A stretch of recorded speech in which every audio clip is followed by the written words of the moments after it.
ሰላም እንዴት ናችሁ? ሰላም ሁሉ መልካም ባላችሁበት ሰላም ይብዛላችሁ። ይሄንን ቻናል ሰብስክራይብ አድርጉ። እንግዲህ የሰው ልጆች ሁሉ ውጤታማ ስኬታማ ለመሆን እዚህ ምድር ላይ ሲመጡ ውጤታማ ስኬታማ ለመሆን ይደክማሉ፣ ይጥራሉ፣ ብዙ አይነት ውጣ ውረዶች ያሳልፋሉ። ግን አንዳንድ ስናይ ደግሞ በጣም ብዙ ሰዓት የሚሰሩ ሰዓት ይልቅ ትንሽ ሰዓት የሚሰሩ ሰዎች ናቸው ስኬታማ፣ ውጤታማ። ለምን? ለምሳሌ አንድ ቢሮ ሙሉ ሰራተኛ እና ትልልቅ ስራዎች በጣም 10 ምናምን ሰዓት የሚሰራ ሰው እና ቢሮ ሙሉ ሰው እኩል ገቢ ያለው፣ እኩል እድገት የለውም፣ እኩል ስኬት የለውም፣ እኩል ለውጥ የለውም። ለምን ሲባል የሚያገኘው ገቢ እኩል አይደለም፣ እኩል ደስተኛ አይደለም። በህይወቱ ላይ ገቢው ቢለያይ ደስተኛ አይደለም። ህይወቱ ላይ የሚያገኘው ገቢ የሚያገኘው ምኖረው ህይወት ደስታ የለውም። ለምን ሲባል አንዳንድ ዓለም ለማን ነው የምታዳላ?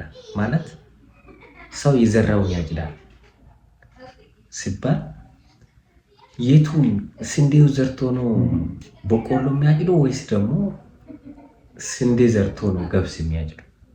እንዴት ነው ማለት የዓለም ስሪት እንዴት ናት? ምኑ ነው የትኛው ተዛብቶ ነው ትክክለኛ ውጤት ማግኘት የነበረበት? ለምሳሌ ራሳችሁን አሁን እናንተ ልጠይቅ፣ አንተ ልጠይቅ፣ አንቺ ልጠይቅ። በምትደክመው ልክ ነው ገቢ እያገኘ ያለው? በገቢ ደስተኛ ነህ? ይበቃል? በዚህ ከቀጥል ህይወትን ማሻሻል ትችላለህ፣ መለወጥ ትችላለህ። ዛሬ ላይ ያለውን የዛሬ 2 ዓመት 3 ዓመት 4 ዓመት እንደዚሁ ቢቀጥል ህይወት የተሻለ ይሆናል። ደስተኛ ትሆናለህ፣ ስኬታማ ትሆናለህ። እነኚህ ነገሮች ብታስቀጥል ስንት ዓመት ውስጥ ትልልቅ ውጤቶች፣ ትልልቅ ስኬቶች ማምጣት ትችላለህ።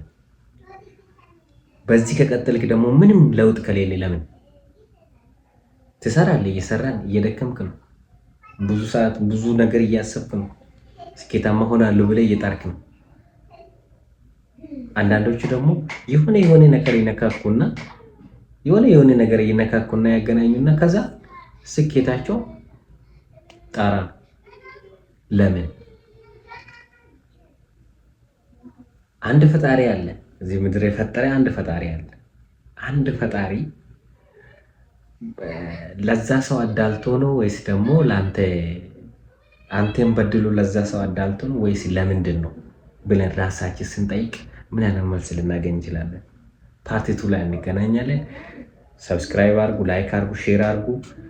ምን አይነት እናንተ መልስ ደግሞ ኮሜንት ላይ አስቀምጡልኝ። ኮሜንት አድርጉልኝ፣